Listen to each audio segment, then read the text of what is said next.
Moi, la plus grande peur, je pense, de ma vie, c'était la peur de perdre, la peur d'échouer. Parmi les définitions, parce que tu parlais des définitions de la puissance donnée par les femmes, il y en avait 3 qui ressortaient. Être à sa place, tu l'as cité, donc là tu te sens parfaitement à ta place. Je me sens à ma place, je me sens plus illégitime ou une imposture ou devoir en faire trop. Syndrome de l'imposteur, ça te parle? J'ai senti le syndrome de l'imposteur, évidemment j'ai senti, mais tout le monde, je pensais beaucoup plus les femmes, tout le monde le sent à un moment. Je ne le sens plus. Je n'ai pas l'impression d'avoir usurpé ma place, j'ai beaucoup travaillé pour l'avoir et surtout je me sens, oui, centrée. C'est quoi les deux autres définitions? Dépasser ses peurs.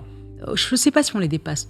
Vous voyez, tu vois, C'est les réflexes de la télé, ça. C'est les réflexes de la télé. Même quand on se connaît depuis 30 ans, il faut qu'on se voit. Moi, la plus grande peur, je pense, de ma vie, c'était la peur de perdre, la peur d'échouer, la peur de l'échec. Je pense que c'est la chose qui m'a le plus terrorisée. Peut-être parce que je viens d'ailleurs, peut-être parce que je suis arrivée en France à l'âge de 5 ans, peut-être parce que j'ai dû me battre pour faire ma place et pour l'avoir. Et jusqu'à maintenant, j'ai peur que ça s'arrête en fait. J'ai peur que demain je me fasse virer, que je vais lancer l'émission du samedi soir seule puisque Laurent Ruquier arrête. Moi, je dis à tout le monde, voilà, c'est 50-50. 50% de chance que j'y arrive, 50% de chance que j'échoue. Une peur de l'échec qui a toujours été un moteur aussi. Et cette peur-là, elle est encore là, mais elle est moins là. C'est-à-dire que si demain ça marche pas, je vais pas faire la maligne, mais je n'ai pas l'impression que c'est la fin de ma vie, ou que tout est foutu, ou que ma carrière va s'arrêter. Sans faire de la psychanalyse, est-ce que le fait que tu aies quitté un pays en guerre qui était le Liban joue sur ces angoisses de tout perdre?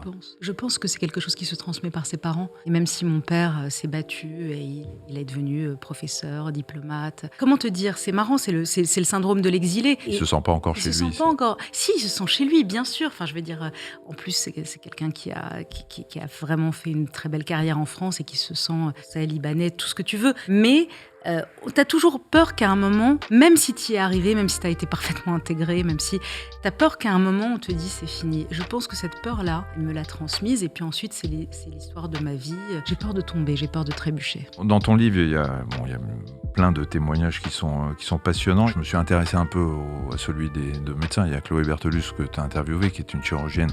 Pour avoir rencontré des femmes chirurgiens dans ma vie, dans ma carrière de médecin, je sais qu'il faut qu'elles se battent plus que les autres pour y arriver et qu'elles sont en plus regardées d'une façon différente des autres. C'est-à-dire qu'on se demande, et j'espère que ça change aujourd'hui le regard, mais comment une femme pouvait avoir envie d'être chirurgien avec le temps que ça demande pour la formation, le temps que ça demande de disponibilité et que c'est incompatible avec une maternité. C'est quelque chose, c'est une image que nous, médecins mâles, on avait souvent des femmes chirurgiennes. Tu te rends compte ? Et ce qui est fou, c'est que dans les 2 cas des femmes médecins qui sont dans ce livre-là, et notamment Chloé Berthelus, qui est une femme chirurgien, elle me dit à la fin qu'elle n'a pas eu d'enfant et que c'est son regret. Et qu'au fond, elle a tout donné à sa carrière. Et que c'était un choix. C'était un choix au début.